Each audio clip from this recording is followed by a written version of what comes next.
Bonjour et bienvenue à Radio Clé de vie. Mon nom est Frédéric Huillon et j'ai l'immense plaisir d'animer l'émission Améliorer ses finances, un art à maîtriser. Tout comme le titre de mon livre que j'ai publié il y a déjà quelques mois, en tout début de décembre 2014. Nous sommes à la 12e semaine, 12e vidéo sur une série de 12, donc à la toute fin.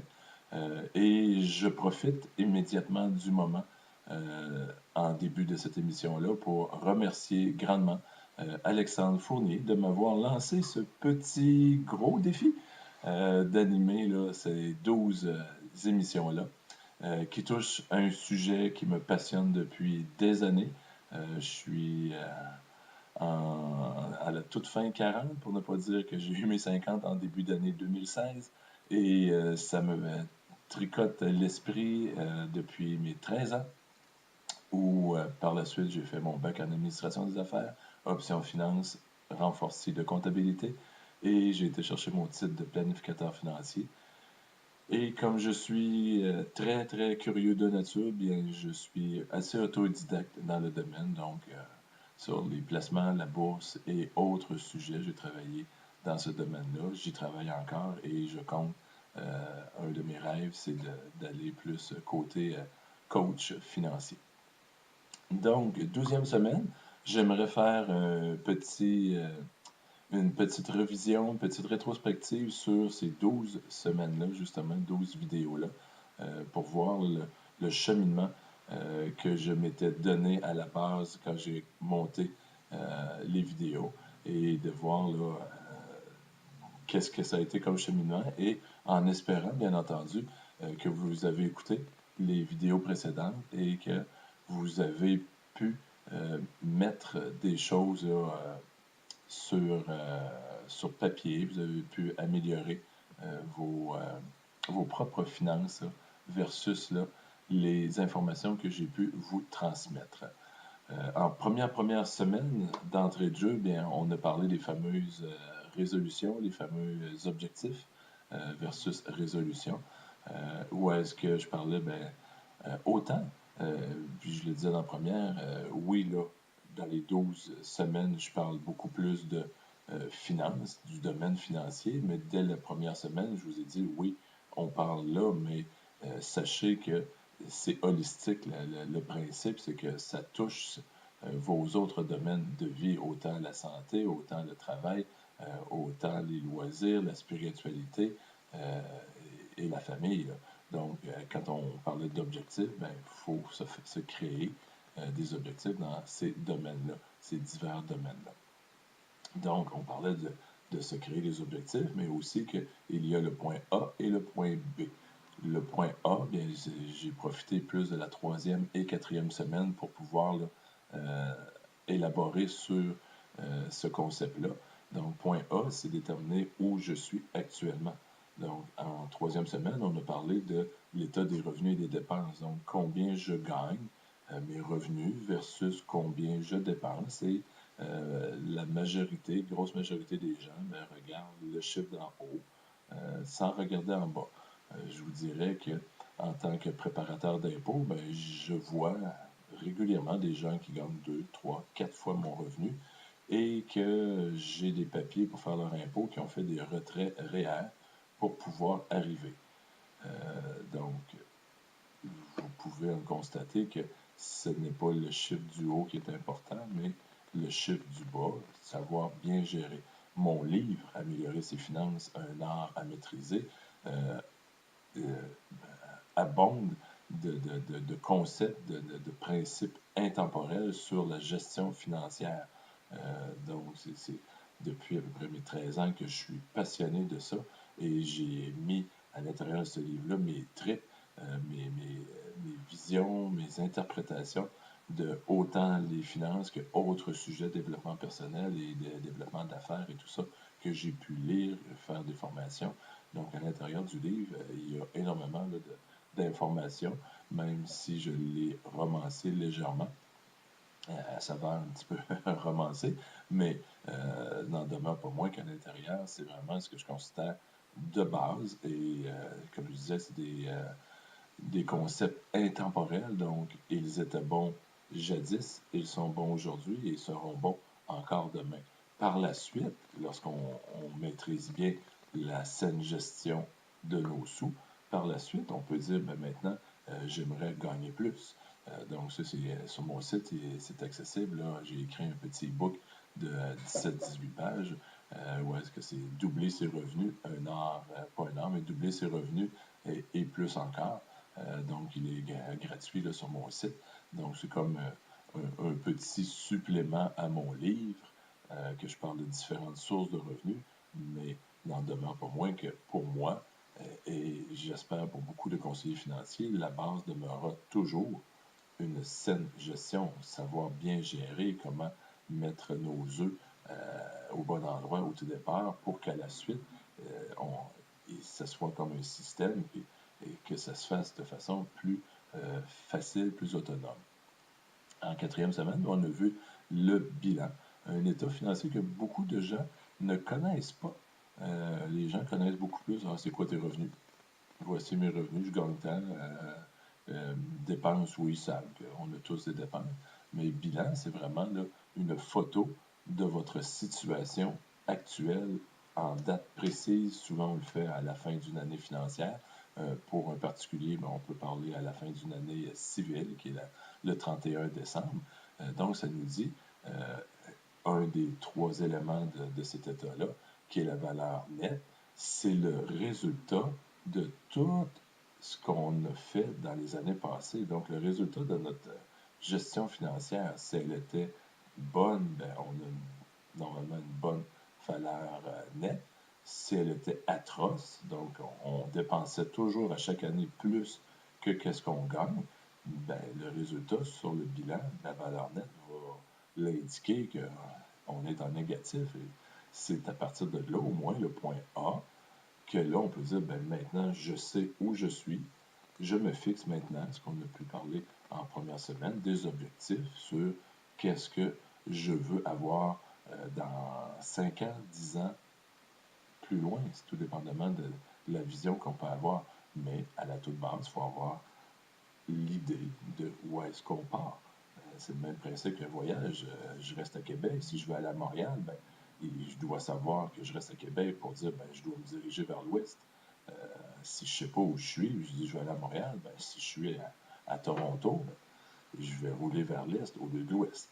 Donc, c'est facile à comprendre avec une carte, mais c'est le même principe avec des objectifs, autant dans le domaine financier que dans tous les autres domaines. On doit connaître notre point de départ. Si on parle santé, bien, ma santé, est-ce je suis top shape aujourd'hui, puis je veux juste maintenir, ou j'ai certaines difficultés physiques et que je vais devoir soit améliorer l'alimentation, soit aller chercher des suppléments alimentaires, des vitamines ou quoi que ce soit pour pouvoir là, enlever certaines carences et après ça, pouvoir commencer à faire de l'exercice petit à petit et à augmenter d'une façon graduelle pour atteindre un certain objectif. Donc, il y a souvent, comme je disais, de façon holistique, euh, on fait des objectifs, on part d'un point A au point B, mais dans chaque domaine, on a des outils, des marqueurs, je dirais, pour déterminer, oui, je veux aller là, c'est le rêve, mais tant que je ne sais pas où je pars, ben, je ne ferai jamais d'efforts parce que je ferai des efforts. Pourquoi? Parce que je ne sais même pas par où me diriger pour atteindre là. Donc ça, on a vu ça en troisième et quatrième semaine versus la première semaine. En deuxième, ben, j'ai voulu casser tout de suite un sujet, je vais dire tabou, c'est pas tout à fait tabou, c'est la fameuse, la grosse, grosse, grosse bête noire des finances personnelles. J'ai voulu tout de suite en deuxième semaine donner une fameuse claque là, pour pouvoir là, contrôler et même pas juste contrôler, oui, les dettes, mais les ramener à zéro au plus vite parce que c'est vraiment, vraiment la bête noire des finances personnelles. Et là, je dis la bête noire, je vais être plus spécifique dans le sens que les dettes à la consommation sont des bêtes noires. Et je deviens plus spécifique parce que on a vu dans la deuxième semaine qu'il y a des mauvaises dettes, les fameuses dettes à la consommation, et qu'il y a aussi de bonnes dettes. Donc, il faut savoir, à prime abord, qu'est-ce que c'est qu'une bonne et une mauvaise. majoritairement actuellement, c'est beaucoup que des mauvaises que les gens ont, parce qu'on sait qu'il y a à peu près moins de 5% des gens qui pensent, pas qui pensent, parce que la majorité pense à plus, mais qui passent à l'action pour améliorer leurs finances, leur situation financière. Donc, eux, ben, ils ont comme commencé à penser à ce que c'est une bonne dette et à l'utiliser à bon escient. Donc déjà là, on avait déjà là, une bonne mise en table avec ces 4 premières semaines-là. Dans les semaines suivantes, ben là, je regarde qu'est-ce qu'on a pu voir. On a parlé en 5e semaine des impôts et des REER. Donc, un grand sage américain disait il y a deux choses qui seront toujours vraies dans ce beau monde, qui ne disparaîtront jamais. C'est les impôts et la mort. Donc, c'est un peu cynique à quelque part, mais il y a un petit fond de vérité à quelque part. La société étant ce qu'elle est, on lui demande malheureusement d'être de plus en plus responsable pour nous déresponsabiliser.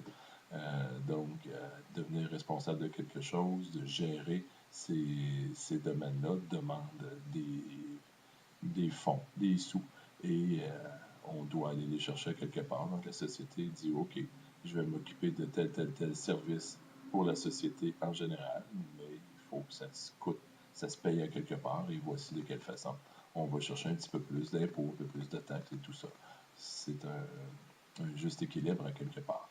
En 6e semaine, ben, on a parlé de l'assurance vie, un sujet un peu tabou.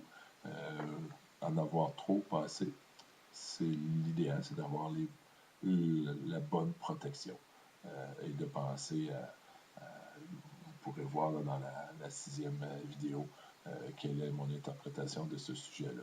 Mais c'est d'en avoir assez qui est important. 7e, on a regardé quelques sources de revenus, l'immobilier, la bourse, l'Internet, les marketing relationnels et compagnie. Donc, je voulais comme vous semer quelques graines que oui, il n'y a pas juste une façon de faire de l'argent comme employé. Il y a comme travailleur autonome, comme ce qu'on appelle les infopreneurs, des auteurs, des artistes et tout ça. Bien, il y a différentes sources de revenus. La bourse, c'est sûr que la bourse, c'est une autre avenue d'investissement qui n'est pas donnée à tous. Il y a un peu comme partout beaucoup de gens qui perdent pour peu qui gagnent. Donc, il faut aller chercher les bonnes informations au bon endroit. En 8e, on a vu les régimes enrichis d'épargne études, donc pour les études postsecondaires, les CELI. On a parlé un petit peu de placement à l'intérieur de ça.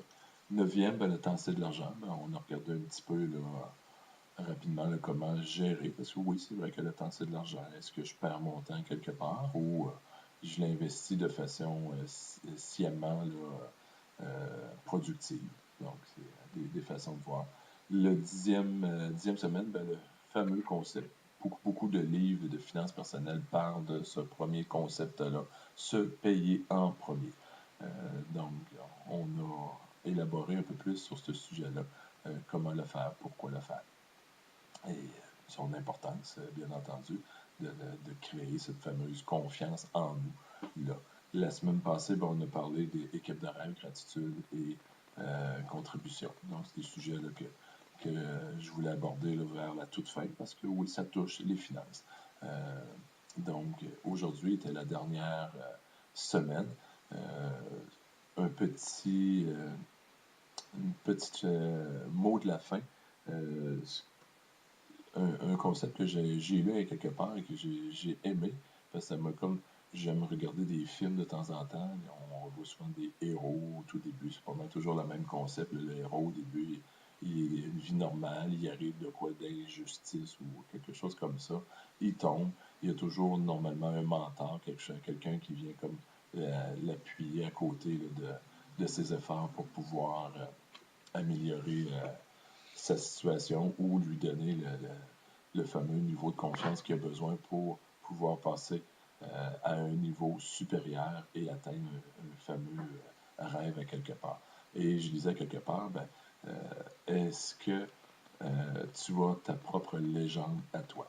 Quelle est ta légende à toi? Qu'est-ce que aujourd'hui, qu'est-ce que tu penses que lorsque c'est un peu néfaste, pas néfaste, mais négatif de penser à ça, mais sur mon lit de mort, qu'est-ce que j'aimerais que les gens pensent? Donc, on peut comme le voir d'une autre façon, ben, quelle est ma légende à moi, ma légende personnelle? Et quand Alexandre Fournier m'a approché pour ce défi-là, ben, à quelque part, ça fait partie de mon cheminement à moi. Des finances, le livre que j'ai lancé, le blog que j'ai sur mon site internet, lefinancier.com. Et là, je suis en formation, là, une méga grosse formation pour me donner plus d'outils, comment mieux promotionner, pas promotionner, mais comment mieux euh, informer les gens sur un sujet qui me passionne depuis plusieurs années. Donc, comment mieux encore j'aime donner. Donc, c'est une façon qu'il disait, là, les gens qui vont réussir dans le domaine de l'auto-auteur et autres métiers connexes, c'est les donneurs seront toujours les plus gagnants au bout de la ligne. Donc, je crois être dans cette catégorie-là d'aimer donner. C'est ce que je viens de faire là, à travers tout ça. J'espère que ces 12 semaines vous ont aidé dans vos propres finances personnelles. Si vous voulez me poser des questions, libre à vous. Vous voyez là, à la fin de chaque vidéo mes coordonnées. Donc, n'hésitez pas à entrer en contact avec moi. Il me fera plaisir, aux limites de mes connaissances, de répondre à vos interrogations. Sur ce, bien, je vous souhaite une magnifique journée et je vous remercie de l'écoute que vous avez fait là, sur les 12 semaines complètes. Bonne journée.